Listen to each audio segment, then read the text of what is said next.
Этим роликом я хочу дать вам инструкцию, как создать в своем доме парижский интерьер, передать его дух, атмосферу, даже если вам кажется, что помещение для этого совершенно не подходит.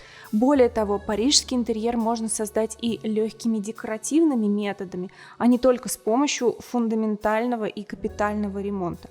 Поэтому забирайте отсюда нужные вам элементы стиля и составляйте свой собственный рецепт. Уверена, у вас получится передать в своем доме эту чарующую обстановку, ну или как минимум отдохнуть, объятый парижским флером, и отвлечься от тягостных мыслей, потому что так было со мной, пока я писала сценарий для этого ролика.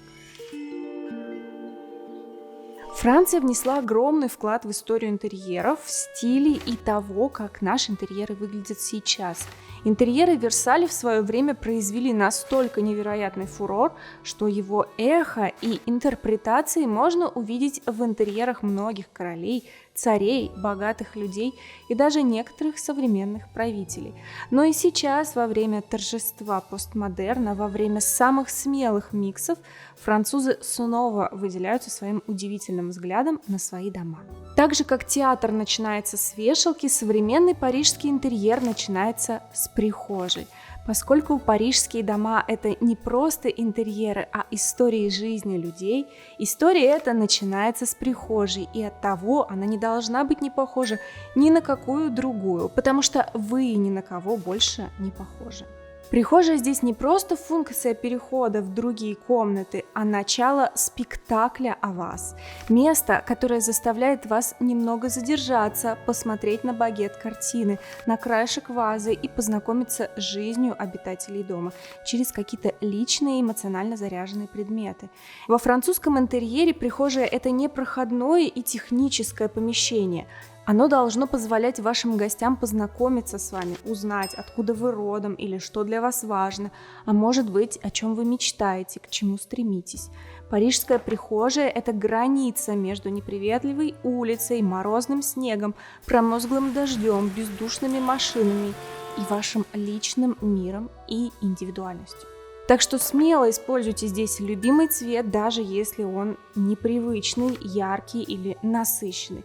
Тут главное, чтобы это был ваш любимый цвет, отражающий вас. В прихожей, конечно, нужно размещать функциональные вещи, такие как шкафы для одежды и вешалки, лучше закрытые.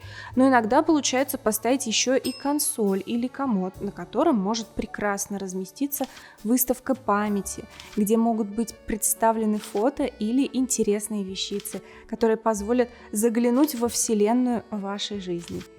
Французский интерьер – это не минимализм. Здесь важно рассказать свою историю. Поэтому размещайте в прихожей произведения искусства, книги, фотографии, повествующие вашу личную историю. Это могут быть самые странные вещицы, может быть даже рыболовная сеть, если вы любитель рыбалки, или боксерские перчатки, повешенные в золотую раму, а может быть даже расписные какие-то огнетушители, если эта тема резонирует как-то с вами.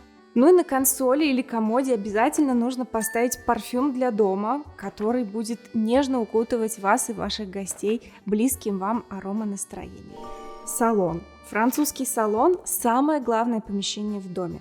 Это наиболее публичное место, и все самое лучшее оседает тут. Лучшая мебель, лучшие предметы искусства. Традиционный салон представляет из себя отдельную комнату, которая предназначена для общения и не смешана ни с какой другой функцией. Она не соединена с кухней не только потому, что принципы строительства тогда были иные, но и потому, что кухня считалась скорее техническим помещением.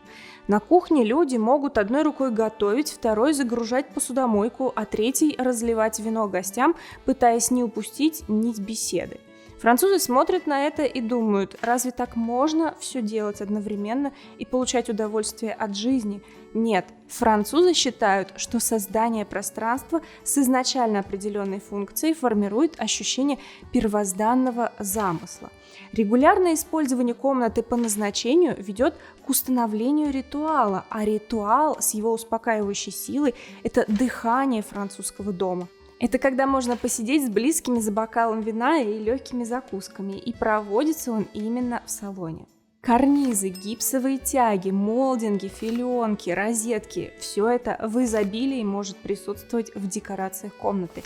И на этом фоне важным элементом стиля будет зеркало в золотой раме.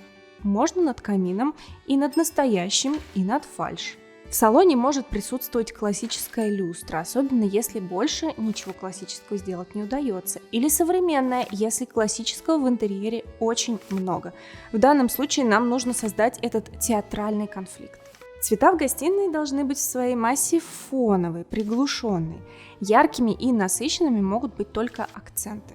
В салоне нужно разместить 1-2 концептуальных арт-объекта или предмета мебели, которые провоцируют дискуссию, и желательно об искусстве или философии жизни, а не о политике или вакцинации. В салоне обязательно должен присутствовать контраст, арт и щепотка хулиганства, потому что для общения нам нужно установить непринужденную и раскрепощенную атмосферу. Французы любят шокировать своих гостей, раскрепостить их, разговорить и никогда не дают им заскучать. Еще очень важно в салоне расставить мебель таким образом, чтобы она провоцировала общение, а не по формату кинотеатра, где все вместе, но молчат, уткнувшись в телевизор. Более того, во французских салонах не вешают телевизоров намеренно. Французы очень любят сидеть друг напротив друга, принимать аперитив, легкие закуски, которые можно брать руками, пить вино и беседовать друг с другом. И иногда используют для этого красивый столик для сервировки на колесиках. Это тоже очень важный элемент французского стиля.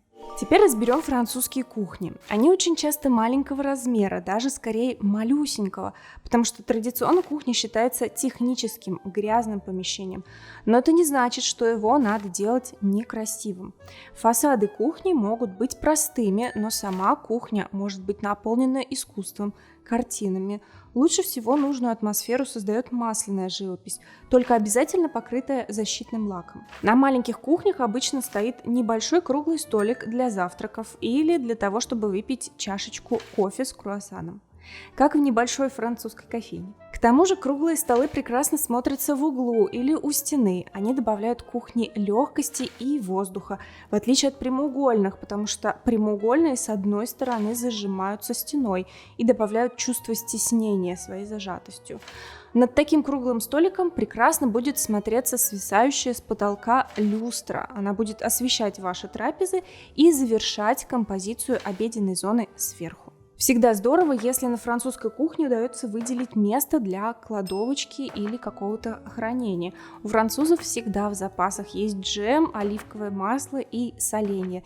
И еще один важный момент. Несмотря на свою художественность, на французских кухнях царит порядок. Это ритуал, диктующий необходимость класть каждый предмет на свое место, а в шкафчиках должна главенствовать система хранения. Если есть возможность и планировка позволяет, французы делают себе отдельную столовую комнату. Она без телевизора, но часто бывает с камином. В ней обязательно ставят шкафчик или комод для скатерти, для столовых приборов, для столового серебра, для салфеток, подставок, свечей и прочие предметы для сервировки стола. Или там размещают буфет для выставки красивой посуды. Посуда и бокалы должны быть обязательно одной коллекции, особенно если вы тяготеете ко всему классическому. У французов есть такая тенденция. Либо таких коллекций должно быть несколько, и в этом случае они должны совмещаться по принципу контрастности принта. Это если вы тяготеете к творческому подходу сервировки и иногда любите необычные миксы. Французы стараются не есть до отвала, вставать из-за стола с легким чувством насыщения, не перекусывать между приемами пищи, но если уж есть, то есть с эстетическим наслаждением и полным вниманием к красоте процесса. Так что все внимание к деталям. В современных планировках столовая, кухня и гостиная очень часто совмещаются в единое пространство, и тогда надо добиться ясного деления функциональных зон, чтобы не нарушать ритуалы наслаждения каждым отдельным моментом и не смешивать эти зоны. Парижская ванная изначально также была техническим помещением, но сейчас зачастую она наделяется функциями будуара, то есть место для уединения, размышления, чтения и отдыха. В зависимости от плитки, краски или цвета стен ее также можно украсить зеркалами или картинами в золотых рамах. Проверяйте, чтобы вентиляция работала хорошо, или используйте репродукции при таком решении. Еще ее можно украсить светильниками необычных форм и даже люстрами. Вдохновение в данном случае стоит искать во французских ваннах до 20 века с большими креслами или стульями. Еще обязательные элементы французских ванн – это столики для ванн, куда можно поставить бокал вина или книгу. Но и обязательно любимый парфюм, чтобы это было не просто место для очистки перьев, а момент наслаждения и обновления. Парижские спальни чаще всего делают в спокойных тонах, чтобы насыщенные цвета не слишком тормошили психику перед сном. Спальня французов – место максимально интимное. Там только личные вещи, которыми вы готовы любоваться сами и ни с кем не хотите делиться. Характерная черта парижских спален – это напольное зеркало в золотой раме. Люстра может быть и классической, даже антикварной, но лучше ставить ее на современный фон из современной мебели и ровных стен. Ну или наоборот, современная на фоне классического. Ну и, конечно, золотые витиеватые багеты. Внутрь них можно разместить не только зеркало, но и, например, карту Парижа. А вместо изголовья можно разместить красивую тканевую ширму. Современные французские интерьеры строятся на максимальном контрасте текстур, фактур, цветов, на контрасте французских традиций и новых мебельных трендах. Чем выше этот контраст, тем лучше. Основные фоновые материалы, которые вы можете применить, это деревянный пол, обычный или так называемой французской елочкой, ее еще называют шеврон. Полы, имитирующие французскую елочку, должны быть матовыми или полуматовыми, но они пленочно-глянцевые. Интересно, что в интерьере французы первыми начали сочетать золотые, латунные и серебряные металлы в одном интерьере, возводя это в культ и играя против правил. Так что это очень здорово развязывает руки любителям парижского шика, ведь можно не подбирать все металлы интерьера по тональности друг к другу, а просто собрать те, которые вам больше всего нравятся вместе. Хорошо встраивается в современные парижские интерьеры стиль Color Block и выделение функциональных зон цветом, особенно в микроквартиры это хорошо подходит, где лепнина и гипсовые тяги будут уменьшать и отягощать пространство. Если вы планируете создать себе квартиру или дом в стиле парижский шик, не планируйте ее, а наполняйте ее постепенно. В этом интерьере должна появиться некоторая спонтанность, творчество владельца, которое возникает только после долгих и томных размышлений о доме, об этой незаполненной нише, об этом пустом простенке. Вы будете наполнять пространство медленно, но собой. И это будет представление, спектакль в вашу честь, что, кстати, для некоторых может оказать целительный эффект. Например, эффект принятия себя и обретения внутренней гармонии. И тогда ваш дом будет знать ваше прошлое, поддерживать ваше будущее и оберегать в настоящем успокаивающими ритуалами, как это происходит у французов. Ну а если вы хотите глубже погрузиться в тему гармоничной стилизации интерьера в различных стилях, записывайтесь ко мне на курс по ссылке в описании к ролику. Ставьте лайки, подписывайтесь на канал, все как обычно. Всем дизайн!